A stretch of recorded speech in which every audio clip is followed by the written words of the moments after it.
Hi students, आज अपना topic है गै-लुसाक का नियम या फिर इसको कहा जाता है एमेंटॉन्स लॉ। हमने यूनिट 1 में गै-लुसाक का नियम पढ़ा था। वह गै-लुसाक का नियम अलग है। वहाँ पे हम ये बात करते थे कि हम यदि आयतन को ताप को स्थिर कर दें तो और आयतन को भी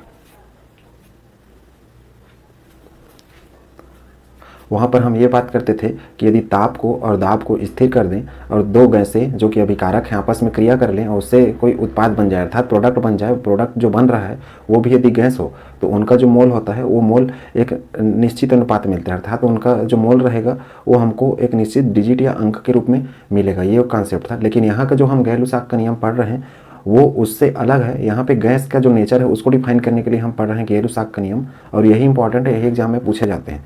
तो और इसी के जो न्यूमेरिकल क्वेश्चन है वो एग्जाम में पूछे जाते हैं। तो इसको समझते हैं स्टेप बाय स्टेप। हमने इसके पहले चार्ल्स का नियम और बायल का नियम पढ़ा है, अर्थात गैस के हमने 2 नियम अभी तक पढ़ लिए थे। और चार्ल्स के नियम में हमने क्या देखा था कि जो आयतन था V और टेम्परेचर उसके बीच में हम ग्राफ बनाते थे, अर्थात उसके बीच में संबंध देखते थे। सीधा सा बात है, उसमें हम टेम्परेचर बढ़ा देते थे तो वॉल्यूम अर्थात आयतन बढ़ जाता था। लेकिन हमने क्या फिक्स रखा था? हमने प्रेशर फिक्स रख दिया था, अर्थात दाब हमने फिक्स रख दिया था। यहाँ पे हम क्या पढ़ने वाले हैं? दाब और ताप के बीच में अर्थात केल्विन के बीच में संबंध देखने वाले हैं, और यहाँ पे हम फिक्स रखने वाले हैं आयतन को। ठीक है, तो उम्मीद है चीज़ आपने यहाँ तक समझ लिया होगा। अर्थात P की जगह हम यहाँ पे क्या लेने वाले हैं? V लेने वाले हैं, और आयतन और टेम्परेचर के बीच में संबंध देख रहे हैं। जो हमारा 4 वेरिएबल था P, V, N और T, उसमें से 2 चीज़ों को हम स्थिर रख रहे हैं, जैसे कि इसके पहले हमने सारे ग्राफ में किया है। तो इसके हिसाब से जो गै-लुसाक का नियम है या फिर एमेंटॉन्स लॉ कहते हैं, इसके हिसाब से क्या होता है, यदि हम आयतन को फिक्स कर दें अर्थात जो वॉल्यूम है उसको हम यदि स्थिर रख दें और जो मोल का संख्या है अर्थात जो अणुओं की संख्या है उनको भी हम फिक्स रख दें, अर्थात n का मान भी 0। अब 0 का अर्थ ये नहीं है कि इसका मान हमने 0 ले रखा है, इसका अर्थ है कि ये स्थिर है, फिक्स है, अर्थात हम इसको स्थिर या कांस्टेंट में बोल सकते हैं। इसको यदि कांस्टेंट रख दें तो जो गैस के द्वारा प्रेशर लगाया जाता है, अर्थात किसी कंटेनर में यदि हम गैस को रखें तो उस कंटेनर का वॉल्यूम अर्थात आयतन फिक्स कर दें, और जो मोल है वो अर्थात जो गैस के अणुओं की संख्या है उसको भी हम फिक्स रख दें, तो जो कंटेनर के वाल पर अर्थात कंटेनर की दीवारों पर जो गैस के अणु के द्वारा दाब लगाया जाता है वह इसके ताप के अर्थात परम ताप के सीधे समानुपाती होता है। अब कहने का अर्थ है कि ताप जब बढ़ा देते हैं, या समानुपाती का अर्थ ये है कि इधर को बढ़ाऊंगा तो ये भी बढ़ जाएगा, अर्थात प्रेशर से टेम्परेचर तो बढ़ता नहीं है ना तो घटता है, लेकिन टेम्परेचर से इसका संबंध जरूर रहता है। अर्थात हम ये बोल सकते हैं कि जैसे जैसे ताप हम बढ़ाते जाएंगे जो दाब है वो भी बढ़ते जाएगा, लेकिन जैसे जैसे ताप हम घटाते जाएंगे जो दाब है वो भी क्या हो जाएगा? घट जाएगा। तो उम्मीद है यहाँ तक आपको समझ में आ गया होगा। ठीक है, अर्थात हम इसको क्या बोल सकते हैं? P बराबर KT, और यदि सरलीकरण कर दें तो P बटा T बराबर क्या हो जाएगा? K, अर्थात स्थिर हो जाएगा P बटा T का मान। तो इससे हमको एक रिलेशनशिप समझ में आ गया। P बटा T का जो अनुपात रहेगा वो हमेशा हमको क्या मिलेगा? स्थिर मिलेगा। ठीक, अब इसको हम दूसरे एग्जाम्पल के थ्रू समझते हैं कि ये वास्तव में है क्या। अब देखिए, हमने एक कंटेनर ले रखा है और ये दूसरा कंटेनर है, अर्थात एक ही कंटेनर है लेकिन ये पहली स्थिति है, ये दूसरी स्थिति है। इसको मैं पहला स्थिति बोल देता हूँ, इसको दूसरा। और दोनों कंटेनर में हमने क्या किया है? जो आयतन है उसको फिक्स कर दिया, अर्थात कंटेनर एक ही साइज़ का ले लिया हमने, और इनके मोलों की संख्या भी फिक्स है, जैसे इसमें भी 6 इसमें भी 6। ये सामान्य किसमें? ये सामान्य टेम्परेचर पे है। ठीक, तो यहाँ पे हम क्या बोल सकते हैं? जो टेम्परेचर है ये हमने ले लिया है 0 डिग्री सेल्सियस पर।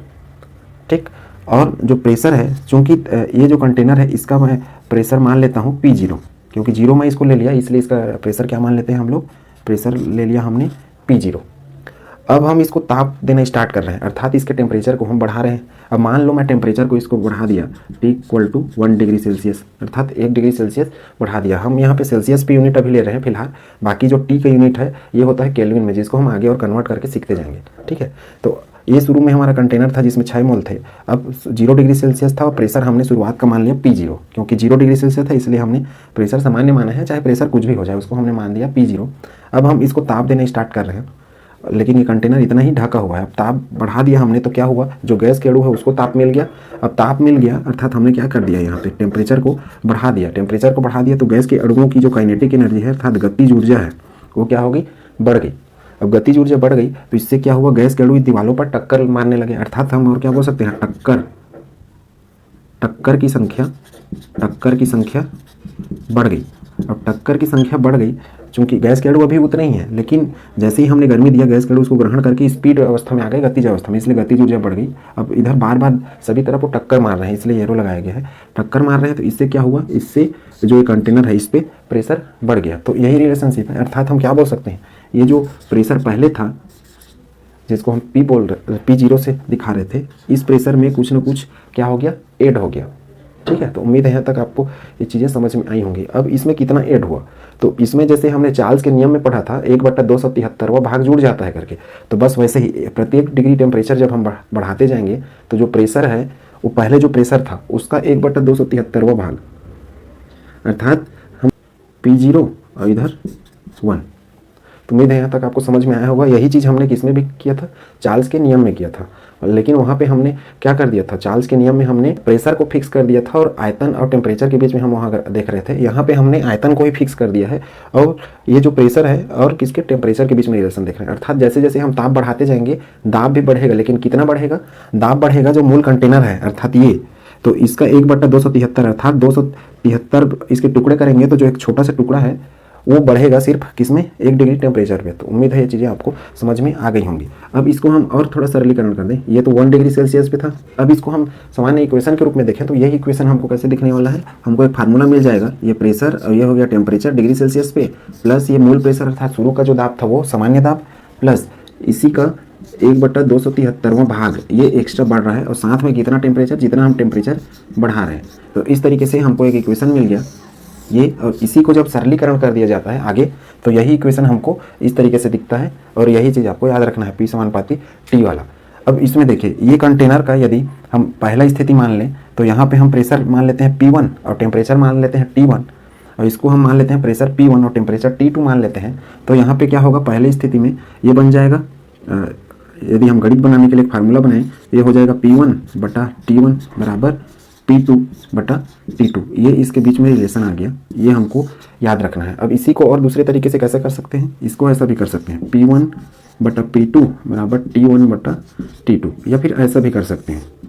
ये हमने कैसे कर दिया, इसको हम यहाँ पे ले आए, अर्थात P और T के बीच में इस तरीके से संबंध करके, और इनका सबका टोटल क्या होता है, K होता है। अब P1 P2 क्या है, ये प्रेशर पहला है और प्रेशर दूसरा है, ये टेम्परेचर पहला अर्थात इस प्रेशर पे और टेम्परेचर दूसरा इस प्रेशर पे। ठीक है, तो इसी को हमने P1 P2 को यहाँ पे क्या लिखा है, ये P0 ले रखा है P1 को, तो यहाँ पे हमने क्या कर दिया है, P2 को ये मान लिखा है, अर्थात कितना बढ़ रहा है वह मान। तो उम्मीद है ये इक्वेशन आपको समझ में आ गया होगा। अर्थात सेम जो चार्ल्स के नियम में था वही यहाँ कर रहे हैं। यहाँ पे हमको एक नया चीज़ मिल गया है, हमको मिल गया है ये P और T के बीच में संबंध, अर्थात टेम्परेचर जब भी हम बढ़ाएंगे क्या होगा, प्रेशर बढ़ जाएगा, इसका अर्थ ये है।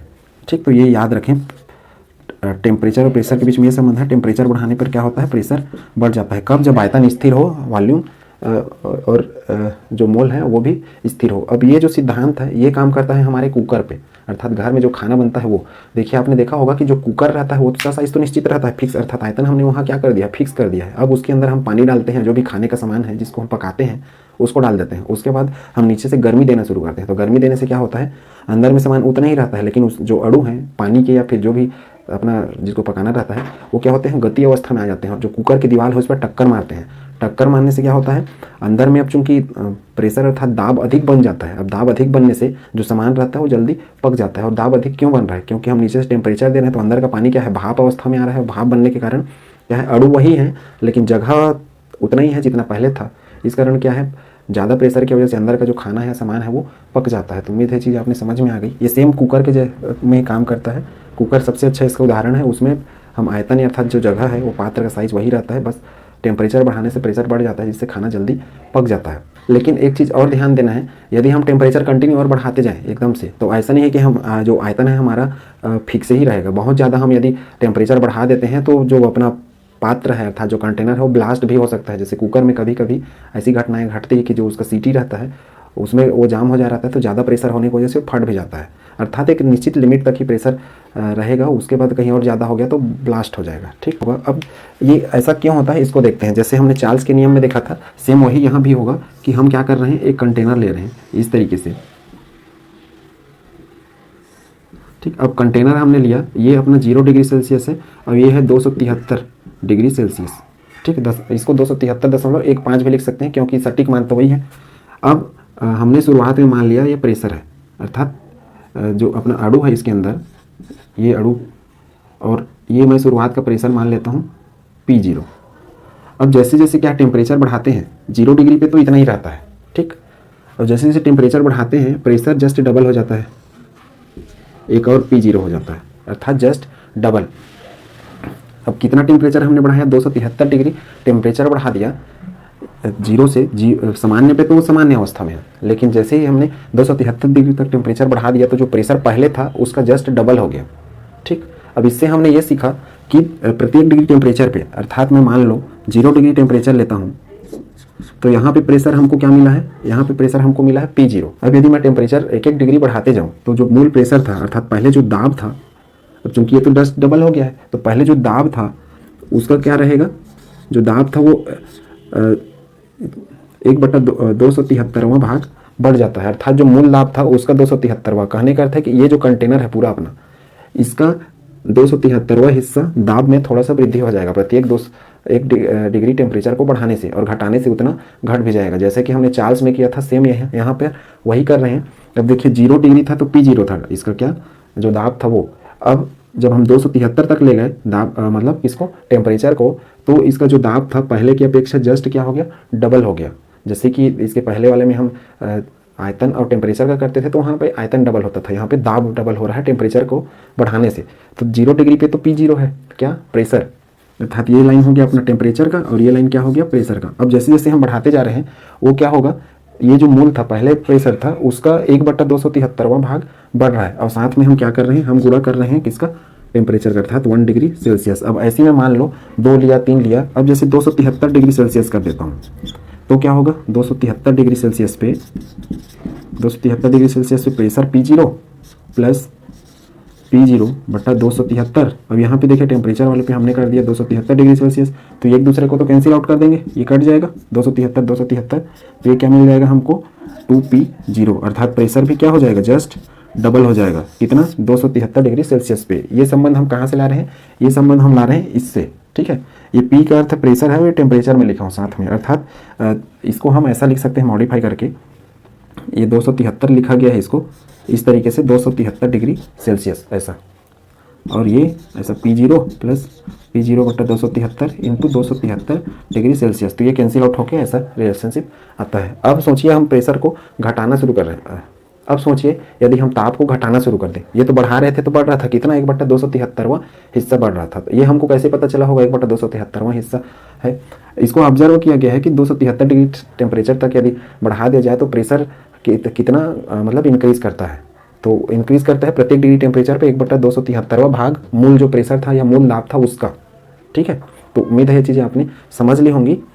अब इसको यदि हम घटाना शुरू कर दें, जैसे -1 डिग्री में सेल्सियस ले लो, तो यहाँ पे क्या हो जाएगा, -1 डिग्री सेल्सियस पे प्रेशर का तो P0 प्लस P0/273 इंटू -1 करूँगा मैं यहाँ पे सेम, तो क्या हो जाएगा P0 माइनस P0/273 इस तरीके से हो जाएगा।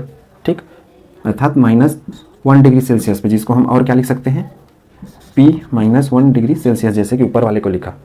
ठीक, अब मैं मान लो इसको -273 डिग्री सेल्सियस पे कर देता हूँ, या फिर इसको P-273 डिग्री सेल्सियस ऐसे, तो क्या होगा, तो इस स्थिति में हम लिखें P0 प्लस P0/273 इंटू -273। ठीक है, तो उम्मीद है यहाँ तक की चीज़ें आपको समझ में आ गई। अब देखिए ये माइनस का निशान है और ये प्लस, तो क्या हो जाएगा, ये माइनस हो जाएगा, तो P0 माइनस P0/273, और ये 273 तो इसके साथ रहेगा, तो ये क्या हो जाएगा, एक दूसरे से कैंसिल आउट हो जाएंगे, अर्थात कट जाएंगे ये। अब देखिए ये दोनों तो कट जाएंगे, अब इसको हम और आगे करते हैं तो P0 माइनस P0 हो जाएगा, अर्थात प्रेशर को हम 273 डिग्री सेल्सियस कर दें माइनस में, तो ये हमको मिलता है प्रेशर का मान 0। तो उम्मीद है यहाँ तक की चीज़ें आपको समझ में आई। और यहाँ पे क्या होता था, प्रेशर 273 डिग्री सेल्सियस टेम्परेचर बढ़ाने पर प्रेशर क्या हो जाता था, जस्ट डबल हो जाता था। 0 पे प्रेशर जो मूल है वैसा ही रहता था। तो उम्मीद है चीज़ें आपको समझ में आ गई होंगी। लेकिन ऐसा कभी भी नहीं होगा कि ऋण 273 डिग्री टेम्परेचर कर दें तो प्रेशर भी 0 हो जाए। ये एक काल्पनिक प्रेशर है, और -273 डिग्री टेम्परेचर आते आते पहले ही बताया वो कि वह एक क्या होता है, परम ताप होता है। उस टेम्परेचर पर पहुँचते पहुँचते कोई भी पदार्थ द्रव अवस्था में बदल जाता है। ठीक है, तो ये जो प्रेशर रहेगा, ये प्रेशर कभी नहीं मिल पाएगा, लेकिन काल्पनिक रूप से ये चीज़ें मान ली जाती हैं। तो उम्मीद है चीज़ें आपको समझ में आ गई। सेम ये हमने किया है चार्ल्स के नियम की तरह। आपको याद यही रखना है कि यहाँ पे इसके बीच में क्या संबंध होता है, ये प्रारंभिक अवस्था या अंतिम अवस्था के लिए, अर्थात ये सूत्र इसके द्वारा बनाया गया है। P1 मतलब शुरुआत में हमने प्रेशर रखा, वो P2 का अर्थ है कि जब हमने हीट करना गर्म करना शुरू किया तो उसको हमने P2 मान लिया है। तो ये इक्वेशन या फिर ये फार्मूला याद रखें, इसको नोट करिए। इसके बाद हम इसका ग्राफ देखते हैं कि ग्राफ इसका कैसे बनाया जाता है। ठीक है, इसको समझते हैं ग्राफ के माध्यम से कैसे पूछा जा सकता है पेपरों में। सबसे पहले ग्राफ हम लोग P वर्सेस T, हमने इसमें क्या पढ़ा है, मुख्य रूप से हमने पढ़ा है V इक्वल टू KT। हमने इसमें क्या पढ़ा है, मुख्य रूप से हमने पढ़ा है P समानुपाती T ऐसा और P इक्वल टू KT इस तरीके से पढ़ रखा है। लेकिन यहाँ पे मैं क्या लिखा हूँ, डिग्री सेल्सियस पे। तो डिग्री सेल्सियस के लिए मैं बताया था कि 0 डिग्री सेल्सियस पे यदि हम लेते हैं तो जो प्रेशर रहता है उसको हम P0 मान लेते थे, और जब 273 डिग्री सेल्सियस कर देते थे तो ये जो हमारा प्रेशर था वो जस्ट डबल हो जाता था, जो कि मैं पहले आपको बता चुका हूँ। वीडियो आप रिवाइंड करके उस चीज़ को आपको समझ सकते हैं कैसे कैलकुलेट किया गया था। और -273 डिग्री सेल्सियस यदि कर देता हूँ मैं तो ये हो जाता था 0, अर्थात जो प्रेशर हमारा रहता था वो हो जाता था 0, और 0 डिग्री सेल्सियस पे प्रेशर सामान्य रहता था, लेकिन 273 डिग्री सेल्सियस पे प्रेशर जस्ट डबल हो जाता था। अब इस ग्राफ को हम कैसे बना रहे हैं वो देखिए। तो इसको आप P वर्सेस कैपिटल T और ब्रैकेट में सेंटीग्रेड पे बनाइए करके दे सकते हैं, या फिर ऐसा P वर्सेस स्मॉल t के बीच में। तो इसको बनाने के लिए हम क्या करेंगे, सबसे पहले इस तरीके से ऐसा नीचे में हम लोग लेंगे इधर टेम्परेचर वाले को, या फिर T डिग्री सेल्सियस ऐसा लिख सकते हैं, और इस लाइन पे हम क्या लेंगे, इस लाइन पे हम लोग लेंगे प्रेशर को। अब देखिए और इसके पीछे ये तो हो गया 2, इसको मैं मान लेता हूँ 273 डिग्री सेल्सियस, इसको मैं मान लेता हूँ -273 डिग्री सेल्सियस। इसी को हम केल्विन में लें तो इसको हम ले लेते हैं 0 केल्विन, और ये वाला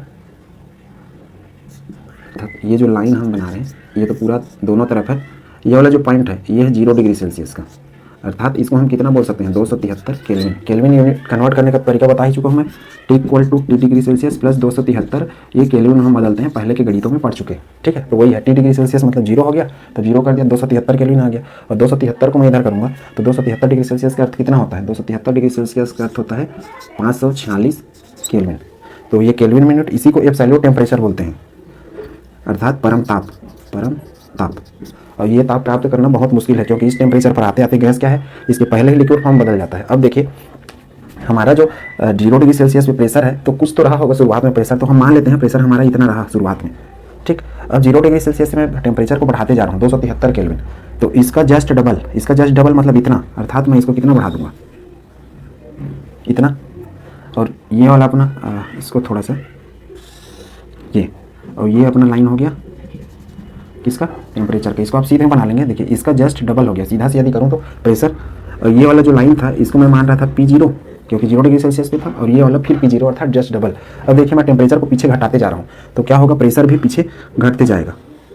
अब यहाँ से मैं कटिंग का लाइन लगा रहा हूँ, इसका अर्थ ये है कि यहाँ तक पहुँचते पहुँचते जब हम टेम्परेचर को घटाते जा रहे हैं, ठीक है, टेम्परेचर और प्रेशर के बीच में संबंध है ना, टेम्परेचर को जब घटाते जा रहे हैं तो जो अपना गैस है वो क्या है, द्रव अवस्था में बदल गया। कहने का अर्थ है कि इस -273 डिग्री सेल्सियस पे प्रेशर क्या हो जाएगा, प्रेशर अपना ये पूरा लाइन प्रेशर हो जाएगा 0, लेकिन -273 डिग्री था 0 केल्विन हम पहुंचने से पहले जो द्रव है वो मतलब जो गैस है वो क्या होता हो जाएगा, द्रव अवस्था में बदल जाएगा। अर्थात ये वाला स्थिति प्राप्त करना संभव नहीं है, लेकिन फिर भी ये काल्पनिक रूप से मान लेते हैं। यदि ग्राफ हम इसको इधर बढ़ाएं तो ये ग्राफ यहाँ पे आके लाई करेगा, अर्थात ठहरेगा, प्रेशर यहाँ पे हम मान लेते हैं 0 हो जाएगा। ठीक है, तो उम्मीद है ग्राफ आपने समझ लिया होगा कैसे बनता है, किसी बुक में इसको ऐसा भी दिखा दिया जाता है, तो वैसा भी आप बना सकते हैं। तो ये किसके बीच में, प्रेशर और टेम्परेचर के बीच में, ये परम शून्य ताप पर, या जिसको परम ताप या एब्सोल्यूट टेम्परेचर बोलते हैं, उसके आधार पर। अब देखिए P और T के बीच में ग्राफ, तो हमने रिलेशन पढ़ा है P समानुपाती T, अर्थात टेम्परेचर में बढ़ा दूं तो क्या हो रहा है, प्रेशर भी बढ़ जा रहा है, जिसका कारण हम पहले पढ़ चुके हैं। अब इसको मैं कर दूं P इक्वल टू KT, तो हमारे पास एक इक्वेशन होता है इस तरीके, इसके लिए तो इक्वेशन का जरूरत नहीं पड़ेगा, बाकी चीज़ों के लिए पड़ जाएगा। ये हमारा सरल रेखा समीकरण का सूत्र है y equal to mx plus c। अब इसका अर्थ क्या होता है, ये देखिए y का अर्थ होता है y अक्ष, x का अर्थ होता है x अक्ष। ये समझ लें, ग्राफ बनाना सीख रहे हैं हम लोग, क्योंकि इसका आपको 12th में और पूरे 11th में अलग अलग यूनिट में जरूरत पड़ने वाला है। m का अर्थ होता है स्लोप या ढाल, और c का अर्थ होता है इंटरसेप्ट मतलब अंतःखंड जहाँ कहाँ पे कटा, अर्थात जिसमें c दिया रहेगा, इसका अर्थ है कि जब ग्राफ बनाएंगे तो लाइन कटेगा। अब इसी से हम तुलना करते हैं इसका, तो देखिए ये y हो गया इक्वल टू mx। अब ऐसा नहीं है कि मैं यहाँ पे p ले लिया तभी ये y है, हम यहाँ पे t लेंगे तो भी वो y बनेगा, तो फर्क नहीं पड़ता उससे, हम तुलना बस करते हैं, चाहे उसको कैसा भी करें। y इक्वल टू mx, ठीक, इधर प्लस c, लेकिन यहाँ पे कोई है नहीं तो अर्थात मैं c को नहीं लिखूंगा। तो इस टाइप का जो भी ग्राफ बनेगा वो हमेशा ऐसा बनेगा।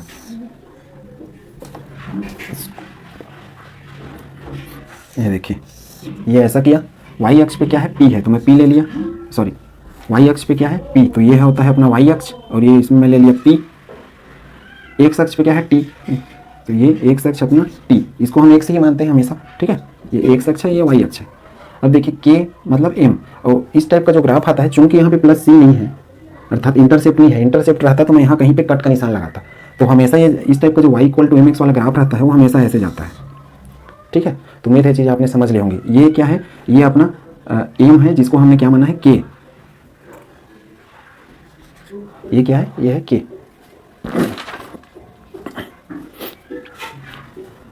ये क्या है अपना K है, और M मतलब हमने क्या पढ़ा था स्लोप, तो इसको मैं क्या लिख दूंगा, स्लोप अर्थात ढाल, तो ये ऐसे। अब इसका अर्थ क्या है, इसका अर्थ ये है कि प्रेशर और टेम्परेचर, और साथ में ये वाला जो लाइन हमको क्या चीज़ कांस्टेंट है, K मतलब होता है कांस्टेंट। अब हमने कांस्टेंट क्या रखा है बताइए, हमने कांस्टेंट रखा है इस ग्राफ को, देखिए सम आयतनी अर्थात आइसोकोरिक ग्राफ बोलते हैं। सम आयतनी मतलब आयतन जिसमें स्थिर रहेगा, ठीक, तो अंग्रेजी में इसको आइसोकोरिक। अर्थात ये जो लाइन है ये किसके लिए हम ड्रा कर रहे हैं, ये हम ड्रा कर रहे हैं एक फिक्स वॉल्यूम पे, अर्थात एक फिक्स आयतन पे। तो K = स्लोप, अर्थात K मतलब होता है कांस्टेंट अर्थात स्थिरांक, तो स्थिर हम यहाँ पे रख रहे हैं V को, तो ये V का ही ग्राफ है वास्तव में, अर्थात एक निश्चित आयतन पे एक ग्राफ। अब मान लो, अब ये तो ग्राफ इसके लिए था, अब जैसे मैं अलग अलग कंडीशन दे दूँ, अब जैसे एग्जाम में कैसे पूछे जाते हैं देखिए, टेम्परेचर हो गया, ये प्रेशर हो गया, ये 0 हमने मान लिया इस पॉइंट को। अब यहाँ से अलग अलग ऐसे ग्राफ, ठीक है, किसी को कुछ भी नंबर दे सकते हैं, जैसे मैं मान लो V1, V2, V3, V4। V क्यों लिखा, क्योंकि हम यहाँ पे आयतन को स्थिर मान रहे हैं, ये K है ना, ये वास्तव में V को बता रहा है, ठीक। V मतलब आयतन स्थिर है यहाँ पे ये लाइन, तो उम्मीद है यहाँ तक आपने समझ लिया होगा। अब इस टाइप का कुछ भी डाटा दे देगा अलग अलग आयतन का, मतलब एक निश्चित आयतन पे ये ग्राफ बना, जब इसके बीच में बनाया गया, फिर एक निश्चित आयतन लिया गया तो ये बना, और इसी 4 अलग अलग आयतन लिया गया है एक निश्चित, तो उसमें 4 अलग अलग बन गए। अब इसमें पूछता है कि किसका आयतन अधिक है, तो इस टाइप की चीज़ों को समझने के लिए क्या करते हैं हम लोग, इधर से या फिर इस साइड से एक पॉइंट ड्रा कर देते हैं। पॉइंट मतलब एक लाइन हल्का सा, अब ड्रा कर रहे हैं, इसका अर्थ है कि हम इस चीज़ को कांस्टेंट रख रहे हैं, मतलब टेम्परेचर को कांस्टेंट। और मैं पहले ही बताया था चार्ल्स वाले में कि PV = nRT, ये आइडियल गैस इक्वेशन है, आदर्श गैस समीकरण, जो कि हम बाद में पढ़ेंगे, एक लेक्चर और होगा उसके बाद।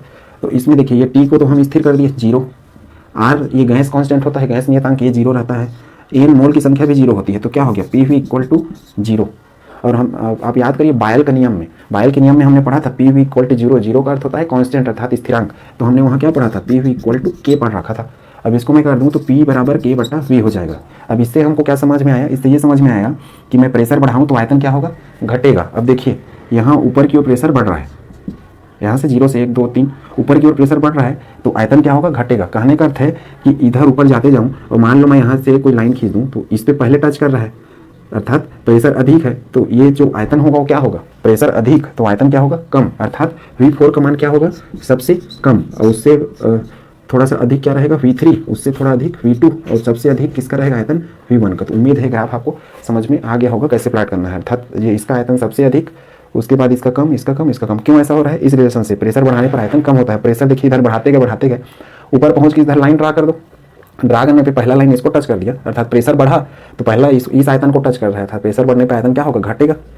इसको और आगे बढ़ाओ तो दूसरा लाइन ये टच होगा, तो इसके बाद इसका बारी, और तीसरा लाइन ये टच होगा, चौथा वो टच होगा, ठीक है। तो उम्मीद है चीज़ें आपको समझ में आ गई होंगी। आप दूसरा तरीका ये था कि यहाँ से लाइन ड्रा ना करके ऐसा ड्रा करें। तो इसी सूत्र में देखिए प्रेशर को यदि हम कांस्टेंट रख दें तो N और R तो कांस्टेंट रहता ही है, ठीक है। तो वॉल्यूम और टेम्परेचर इसके बीच में रिलेशनशिप क्या होगा, आयतन मतलब वॉल्यूम का मान कब बढ़ेगा, जब टेम्परेचर का मान बढ़ जाएगा, ठीक है। और टेम्परेचर का मान देखिए यहाँ से जाते जा रहे हैं तो टेम्परेचर इधर बढ़ते जा रहा है, और यहाँ से यदि लाइन ड्रा करूँ तो सबसे पहले किसको टच करेगा, इस V को टच करेगा, मतलब V1 को। क्यों, क्योंकि इसके लिए टेम्परेचर अधिक है। तो मतलब उम्मीद है चीज़ें आप समझ लिए होंगे। अर्थात इसी को दूसरे तरीके से भी हम बना सकते हैं। देखिए PV = nRT।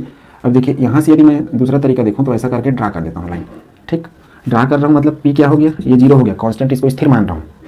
N और R ये तो होता ही है स्थिर, और V और T के बीच में संबंध ये क्या है, सीधे समानुपाती है। देखिए V = T आ गया, ठीक है। मतलब वॉल्यूम बढ़ाऊंगा तो क्या होगा, टेम्परेचर बढ़ेगा, या फिर ऐसा बोल सकता हूँ मैं, टेम्परेचर बढ़ाने से क्या होता है, वॉल्यूम बढ़ता है, अर्थात आयतन बढ़ता है। अब ये देखिए टेम्परेचर इधर ये बढ़ते जा रहा है, अब बढ़ते जा रहा है तो यहाँ पे देखो, यहाँ से यदि लाइन ड्रा करूँ तो सबसे पहले इसको टच कर रहा है ये वाला लाइन, अर्थात इसके लिए टेम्परेचर सबसे अधिक है, इसके लिए टेम्परेचर उसके बाद, इसके लिए टेम्परेचर उसके बाद, अर्थात इसका लिए टेम्परेचर ज़्यादा लग रहा है V1 के लिए, तो V1 के लिए क्या लगेगा, V1 का आयतन पे क्या होगा, अधिक होगा, ठीक है, क्योंकि V समानुपाती T या V = T भी बोल सकते हैं, ठीक। तो यही चीज़ आएगा सेम, उधर से भी करेंगे, इस साइड से करेंगे तो भी, इस साइड से करेंगे तो भी। तो उम्मीद है चीज़ें आपने समझ ली होंगी कैसे। जनरली क्या करते हैं, जो ये एक अक्ष पे रहता है जो भी चीज़, इसको हम ऐसा एक खड़ी लाइन ड्रा कर लेते हैं, उसके बाद बना देते हैं ग्राफ को। तो उम्मीद है ग्राफ आपने समझ लिया होगा। y इक्वल टू mx वाला ग्राफ हमेशा ऐसे ही स्टार्ट होगा, चाहे कोई भी ग्राफ रहे। यदि c यहाँ पे आ जाता है प्लस c अर्थात इस टाइप के में, तो यहाँ पे इंटरसेप्ट होगा, कटिंग होगा। इसको नोट करिए, फिर हम इसका दो और ग्राफ समझते हैं। फिर p बटा टी वर्सेस टी या फिर p बटा टी वर्सेस p। अब ये क्या है देखिए, हमने रिलेशन पढ़ा है p समानुपाती t और p इक्वल टू के टी। इसी को और आगे कर दूँ तो क्या बन जाएगा, p बटा टी बराबर k क्या है, कांस्टेंट है। अब इसको हम ग्राफ के ऊपर प्लॉट करते हैं तो इस तरीके से देखिए, हम p बटा टी, ये p बटा टी हो गया y अक्ष पे, और इधर या तो t ले लें या फिर p ले लें, दोनों एक ही रहेगा, t या p, दोनों के ग्राफ एक ही जैसे बनेंगे। ठीक, ये x अक्ष हो गया, ये y अक्ष। अब देखिए इस टाइप के ग्राफ में p बटा टी ये 0, p बटा टी का मान क्या होता है, k मतलब क्या है, ये वास्तव में स्थिर है। ठीक है, फिक्स है। कहने का अर्थ है कि इस हर एक टेम्परेचर पे यदि मैं लाइन ड्रा करूं तो इसका तो p बटा टी का मान फिक्स है। p बटा टी का मान फिक्स है मतलब मान लो यहाँ पे 40 आ रहा है, और जैसे मेरा 40 यहाँ पे है, तो हर एक टेम्परेचर या प्रेशर के ग्राफ के साथ यहाँ पे मेरे को एक ही जैसे पॉइंट मिलेगा हमेशा इस तरीके से। यदि इसका मान 20 है तो 20 इंच पे सारे पॉइंट आ जाएंगे, अर्थात इसका मान है स्थिरांक या स्थिर, तो इसके ग्राफ हमेशा ऐसे ही आएंगे। क्यों ऐसे आएंगे, क्योंकि p बटा टी का मान स्थिर, अर्थात यहाँ से मैं 0 से स्टार्ट करूँ तो अलग अलग पॉइंट पर इसके मान नहीं आएंगे। मान लो कभी 10 आ गया तो पूरा एक 10 मतलब 10 ही मान रहेगा शुरू से आखिरी तक। अब चाहे मैं इसको कुछ भी करूँ, टेम्परेचर या प्रेशर को बढ़ाऊँ कि घटाऊँ, वो 10 पे ही खड़ा रहेगा और ऐसे ही ग्राफ आएगा। क्यों, क्योंकि इसके सारे बिंदु तो ऐसे ही आने वाले हैं मेरे को एक जैसे, लेकिन इसके बिंदु क्या है, इसके अलग अलग आने वाले हैं। तो जब भी हम ग्राफ बनाएंगे इसका ग्राफ ऐसे ही आएगा। तो उम्मीद है चीज़ें आपने समझ ली होंगी। चूंकि ये स्थिरांक है p बटा टी इक्वल टू के, इसलिए ऐसा ही आ रहा है, चाहे उसके हम टेम्परेचर या प्रेशर बढ़ा दें या घटा दें, उससे कोई फर्क नहीं पड़ने वाला है, क्योंकि हमने इस लाइन को तो एक जगह फिक्स कर दिया, इसलिए ये लाइन से कुछ फर्क नहीं पड़ने वाला है, ग्राफ हमको ऐसे ही मिलने वाला है। तो उम्मीद है चीज़ें आपने समझ ली होंगी, ग्राफ कैसे बनाना है। अब देखिए log p versus log t का ग्राफ, अब ये कैसे बना होगा देखिए, p समानुपाती t अर्थात प्रोपोर्शनल t था, तो p इक्वल टू क्या हो गया, kt। लॉग ले लेंगे तो ये बन जाएगा log p, और ये हो जाएगा log k। ठीक, ये k गुणे t है, तो log k plus log t। log का सूत्र होता है log a इंटू बी बराबर log a धन log b। ये सूत्र आपको याद करना पड़ेगा, ये इसका ज़रूरत पड़ेगा और आगे कक्षाओं में, तो उस सूत्र के द्वारा हमने इस चीज़ को कन्वर्ट कर दिया। ठीक है, log t। अब देखिए इसको मैं तुलना कर देता हूँ, y इक्वल टू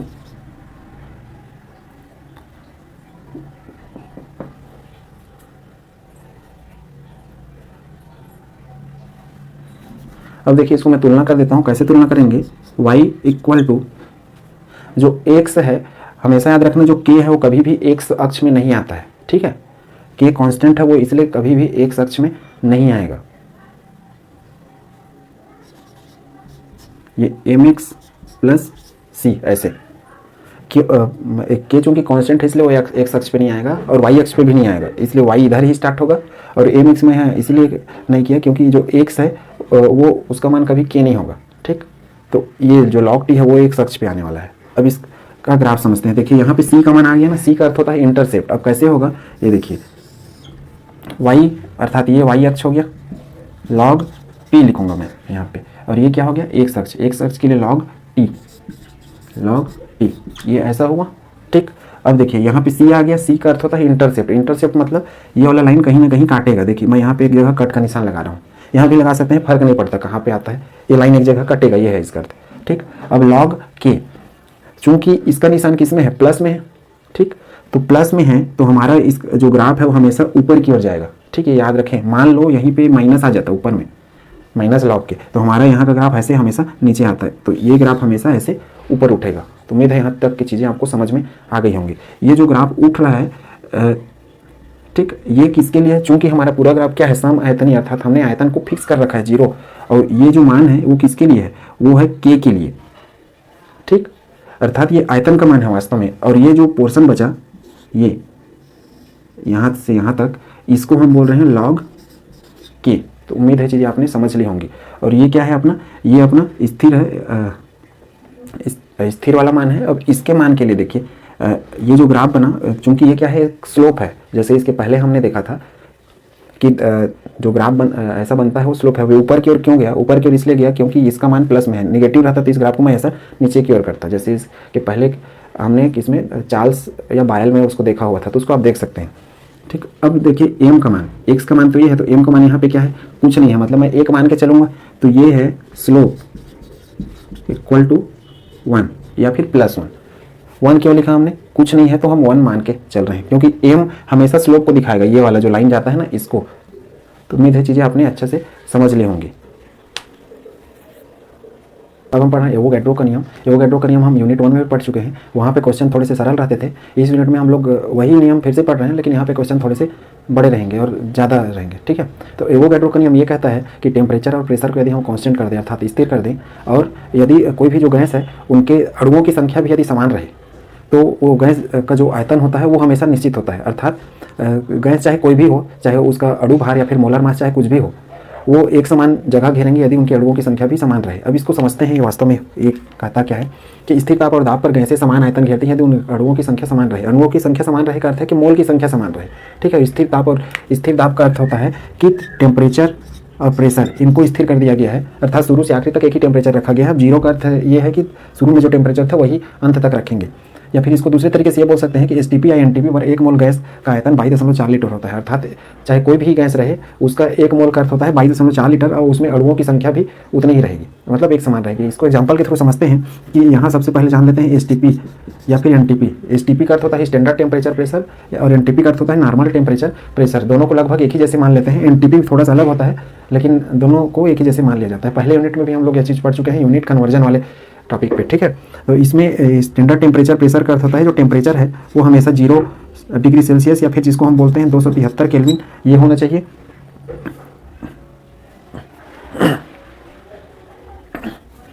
273 केल्विन ये होना चाहिए। प्रेशर जो होता है वो 1 वायुमंडलीय दाब अर्थात 1 एटीएम या फिर इसको 1 बार भी बोल सकते हैं। बार थोड़ा सा इससे कम होता है, लेकिन हम मान लेते हैं एक ही जैसे है। तो टेम्परेचर प्रेशर का अर्थ ये है स्टैंडर्ड टेम्परेचर प्रेशर। इसी की जगह कभी कभी क्या दिया रहता है, एसएटीपी दिया रहता है। तो एसएटीपी का अर्थ होता है स्टैंडर्ड ऑगमेंटेड टेम्परेचर प्रेशर। इसके लिए जो टेम्परेचर रहता है इसको मान लेते हैं 25 डिग्री सेल्सियस, और जो प्रेशर रहता है उसको मानते हैं 1 एटीएम। तो ये अपने काम करनी है फिलहाल, हम इस पे जाएंगे। स्टैंडर्ड टेम्परेचर प्रेशर अर्थात टेम्परेचर इतना और प्रेशर इतना करें तो प्रत्येक गैस 22.4 लीटर जगह घेरती है। अर्थात इसमें हम यदि मोल को पता करें 1 मोल गैस के लिए, तो हम इस तरीके से पता कर सकते हैं मोल बराबर होता है V/22.4, और वो भी किसमें, लीटर में। ये फार्मूला हम पहले यूनिट में भी पढ़ चुके हैं, ठीक है। तो इसी फार्मूला का उपयोग होगा, और साथ में ये जो रिलेशन है इसको हम दूसरे तरीके से ऐसा डिफाइन कर सकते हैं कि आयतन और ये मोलों की संख्या समान होगी। जैसे ये लाइन है कि स्थिर ताप और दाब पर गैसें समान आयतन घेरती है यदि उनके अणुओं की संख्या भी समान हो। अब अणुओं की संख्या कैसे समान होगी, तो अणुओं की संख्या इससे समान हो रही है n बराबर n/na या फिर n0। n क्या है, ये अणुओं की संख्या। अब देखिए n इससे समानुपाती है, लेकिन इसके साथ व्युत्क्रमानुपात में संबंध है, अर्थात मोल की संख्या, अणुओं की संख्या, परमाणुओं की संख्या, फिर आयनों की संख्या की क्या होता है, समानुपाती होता है। तो इसी सूत्र के हिसाब से ये रिलेशनशिप आया है। ये रिलेशन याद रखेंगे कि जो गैस का आयतन रहता है वो उनके अणुओं की संख्या के सीधे समानुपाती होता है। अर्थात प्रत्येक गैस का आयतन एक ही बराबर होगा जितने उसमें अणु होंगे। अर्थात अणुओं की संख्या के लिए हम और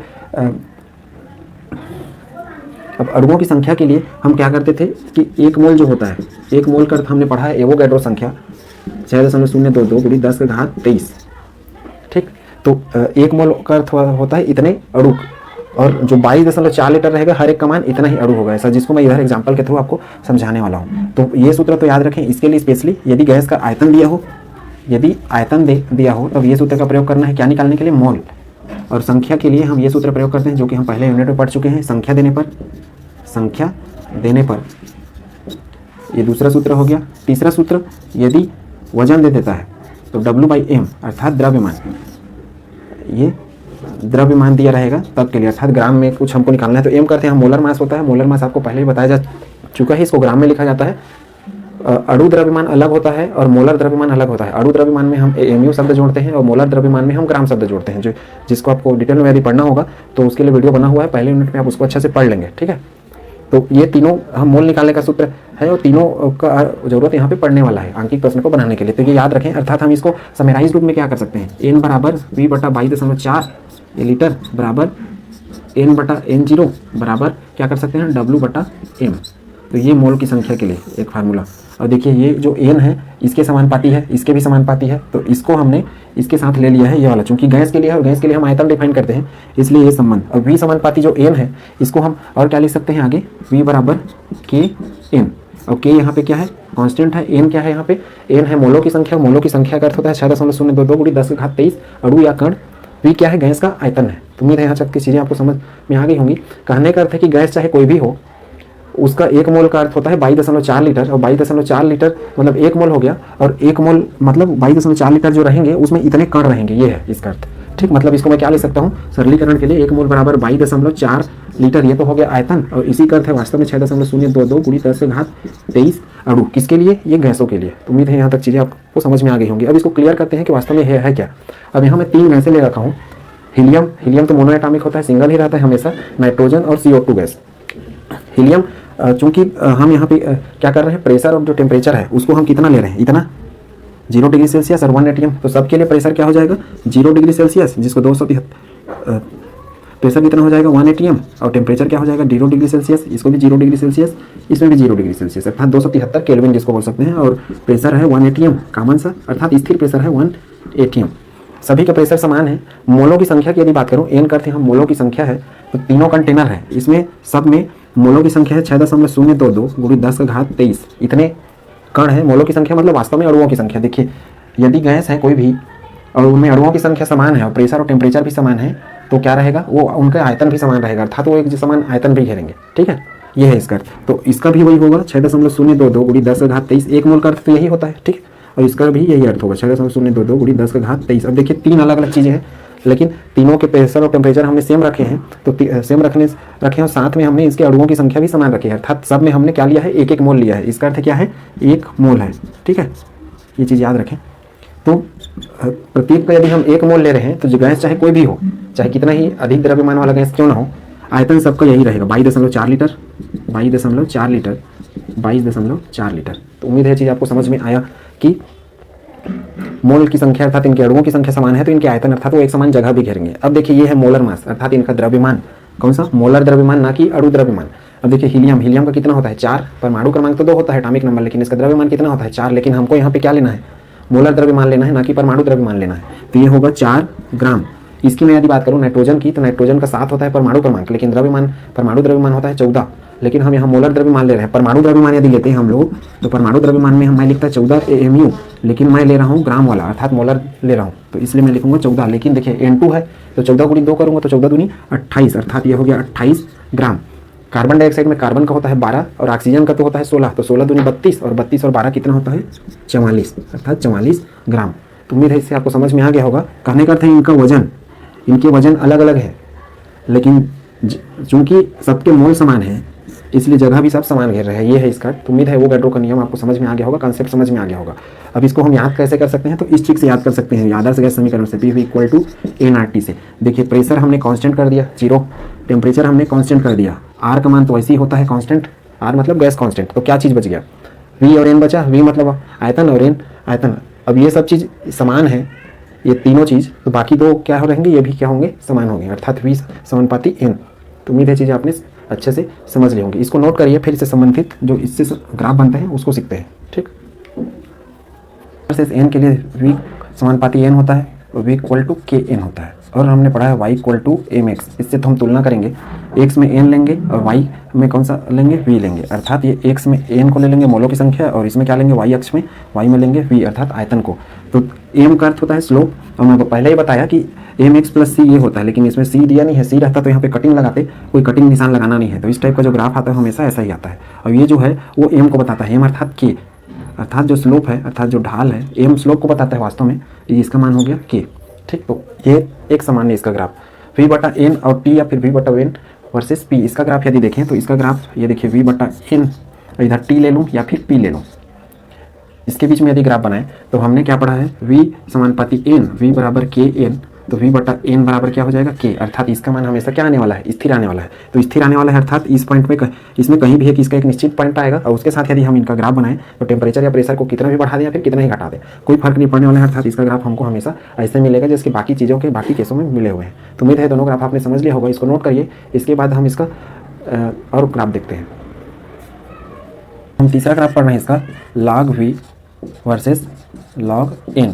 अब इस सूत्र में log लगा दूँ तो क्या बनेगा, V = Kn में log V = log K, अब इंटू है तो क्या हो जाएगा plus log N, log K + log N, जो कि log का सूत्र में बताया था वही। इसकी तुलना कर दें, y = मैं पहले ही बताया x कभी k नहीं बनेगा, तो ये हो जाएगा अपना mx और ये हो जाएगा सी। इस टाइप का जो ग्राफ बनेगा वो ऐसे बनेगा। सी इंटरसेप्ट है, इंटरसेप्ट मतलब इस लाइन पे कहीं ना कहीं कट का निशान लगने वाला है। वाई पे हम ले लेते हैं, ये वाई है log v, एक्स पे क्या लेते हैं log n।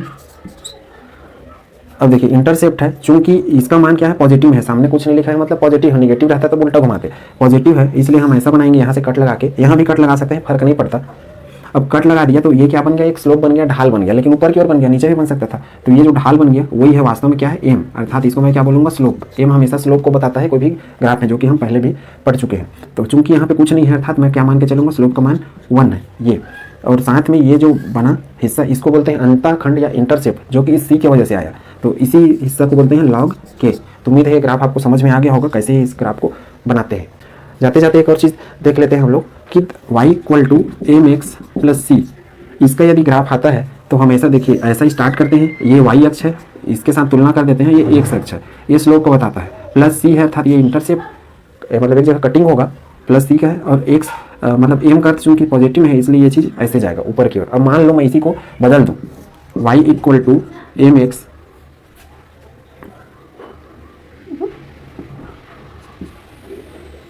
+ c। अब mx को मैं क्या कर देता हूँ -mx कर देता हूँ, ठीक है। तो दोनों में अंतर समझिए, यहाँ पे प्लस है इसलिए ऊपर गया। अब इस ग्राफ में देखिए ये y अक्ष तो ये है अपना, x अक्ष ये है, और इंटरसेप्ट ये लगा, कटिंग कहीं भी, अब माइनस लिखा है, माइनस मतलब ये ग्राफ नीचे की ओर हमारा आएगा, ठीक है। तो उम्मीद है समझ रहे होंगे आप, ये यहाँ पे प्लस का निशान है इसलिए प्लस m वाला है, स्लोप यहाँ पॉजिटिव है,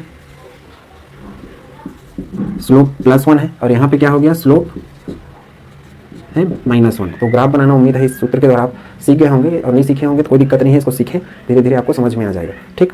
और हमने ये पढ़ा था v समानुपाती n, इसको हम करें तो ऐसा v = kn हो जाता है, समानुपाती का निशान हटाएं अर्थात प्रोपोर्शनल का निशान हटाएं, तो इसको हम और कैसे कर सकते हैं, v/n = k। अब इससे हमको एक नया सूत्र मिलेगा, कैसे कर सकते हैं इसको, v1/n1 = v2/n2, ये हमको सूत्र मिलेगा, अर्थात दो अलग अलग हमको आयतन मिल जाए और मोलों की संख्या भी मिल जाए, अर्थात मोल की संख्या बदल जाए, तो ये इसका मान क्या होता है k होता है। अब इसी सूत्र को और दूसरे तरीके से क्या कर सकते हैं, v1/v2 = n1/n2। देखिए इसको इसके नीचे लाऊंगा तो ऐसा बन जाएगा, ठीक है।